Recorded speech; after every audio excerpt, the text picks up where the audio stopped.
So obviously the WBC has a very storied history, the boxing side, but can you tell me a little bit about the inception of the WBC Muay Thai side and how it got started? Absolutely. In 2001, the late King Rama IX, the great King Rama IX, hosted an audience for the late World Boxing Council President Jose Sulaiman.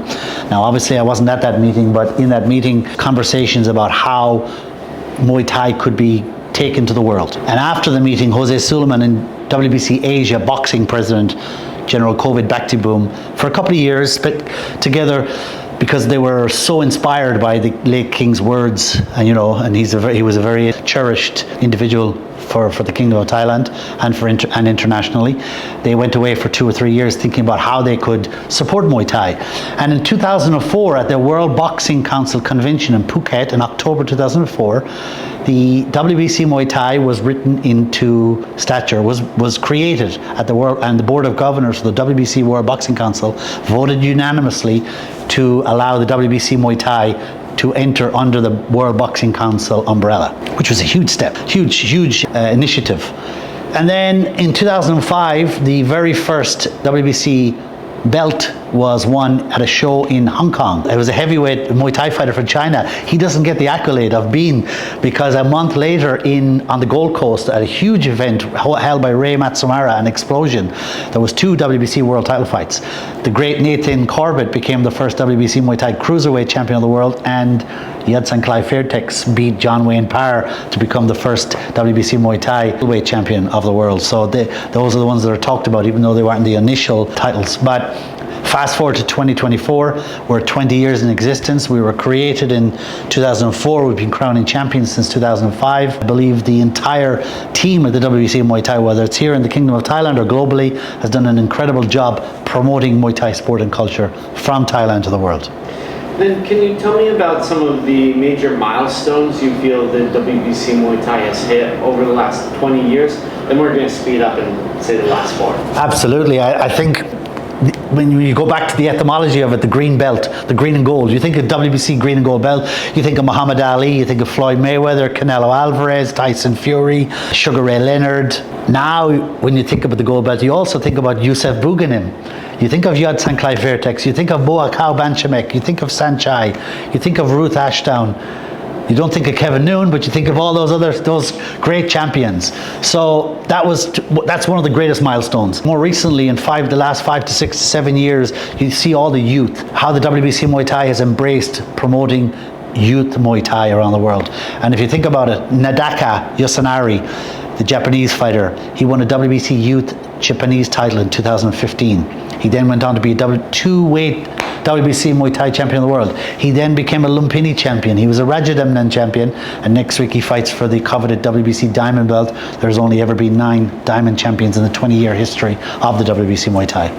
What are some of those diamond belts? Can you list them off and why they're so significant? So the diamond belt is created as a super accolade, and it can only be contested. One of the fighters contested must have been a former WBC Muay Thai world champion or an elite stadium champion in Thailand. And in the history, as I mentioned earlier, we've only had 9 champions.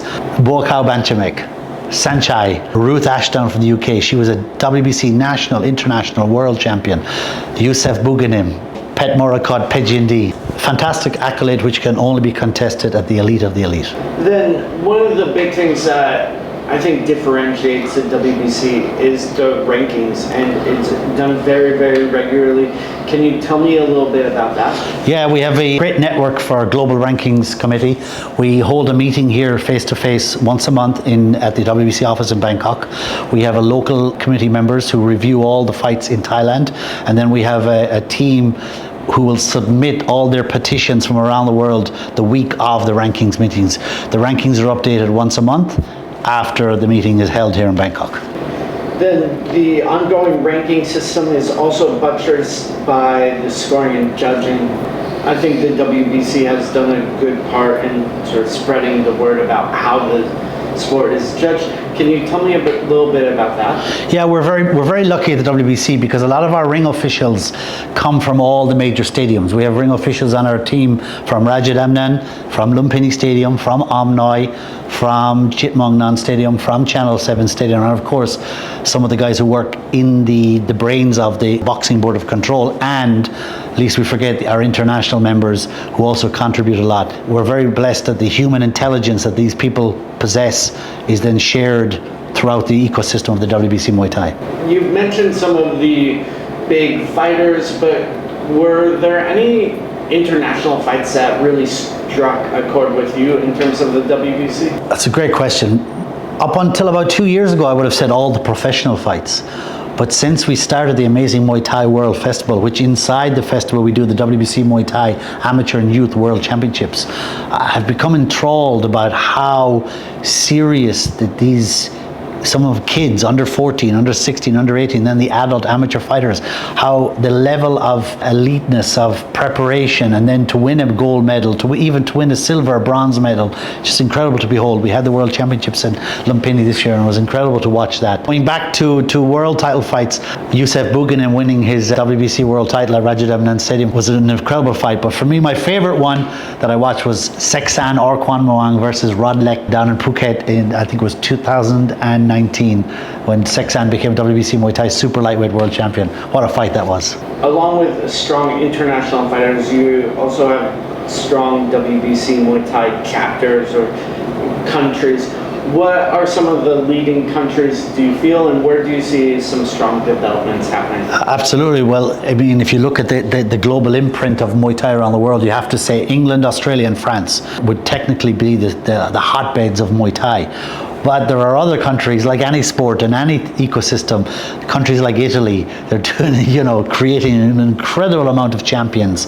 The USA, I believe in the next 10 years, the USA will be one of the epicenters for the sport of Muay Thai. And 10 years ago, someone else might have said that, but now we have created a system in the USA under the leadership of Patrick Rivera and many other collaborators. There's no individual, just the name, he's the chairman, but the collaboration there from East Coast to West Coast is incredible. But to answer your question directly, I would say Australia is probably the number one because of the amount of shows and the development of the sport in Australia. It's been quite incredible in Queensland, in Western Australia, in New South Wales, in Melbourne and many other places in Australia. And then can you tell me a little bit about what you foresee happening with the organization in the next 5 years?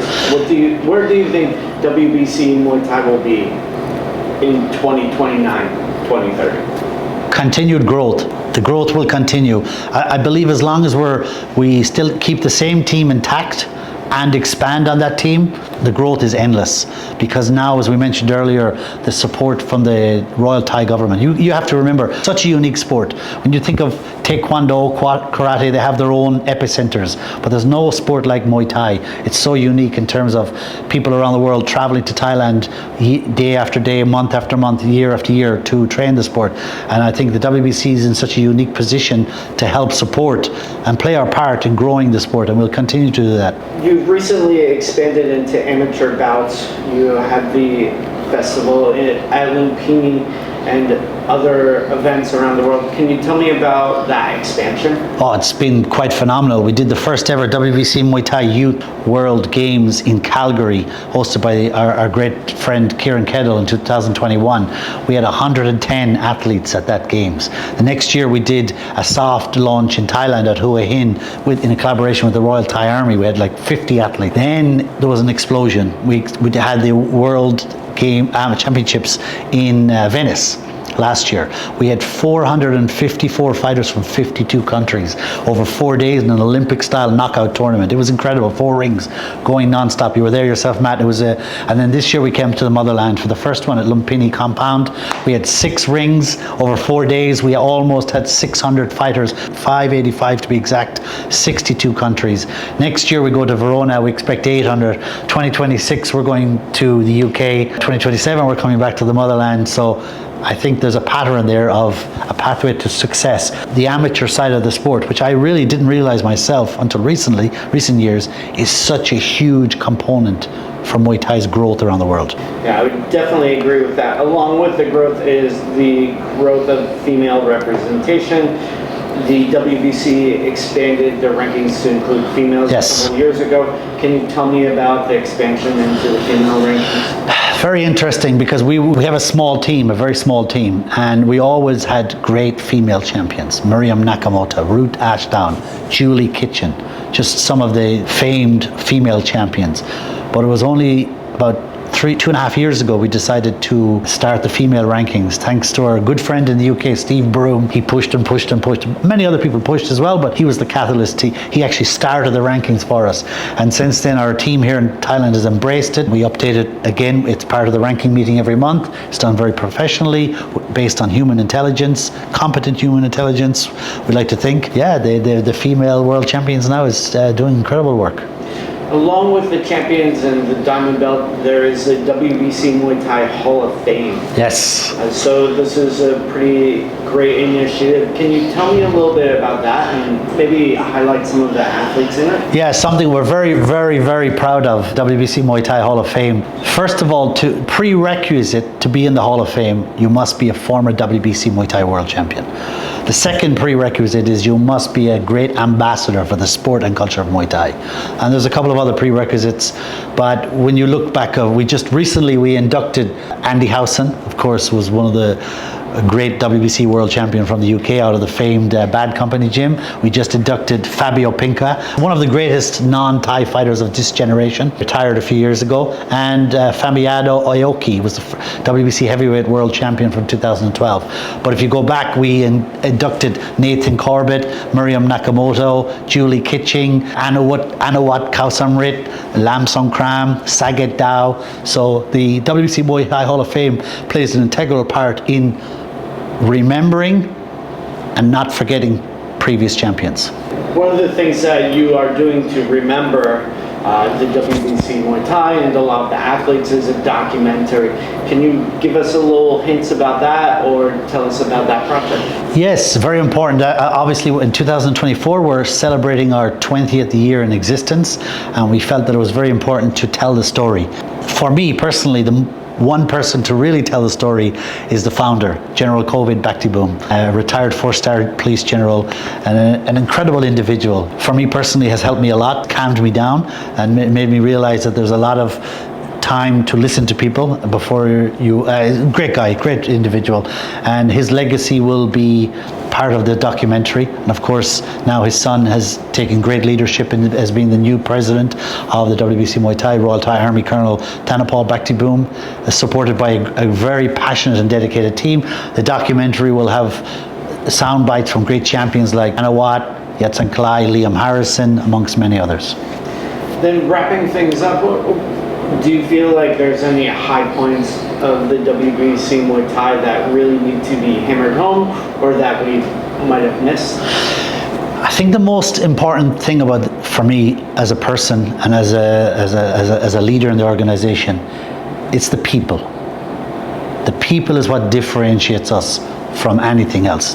The people, putting the fighters first, putting the athletes first, putting the kids first. For example, when I go back and I think about what that moment at the World Championships at Lumpini Stadium, when the fighter from Brazil, his father died while he was on the plane coming here, and he stayed to compete because he wanted the gold medal. They delayed the funeral. He didn't win the gold medal, but he won the hearts of everyone at the event. He was celebrated at the end of the event, and he was made MVP of the tournament. And there wasn't a dry eye in the stadium. It's incredible. I think as long as we continue, to steal the words of Steve Harbour, as long as we continue to make and put the people first, success will continue to come.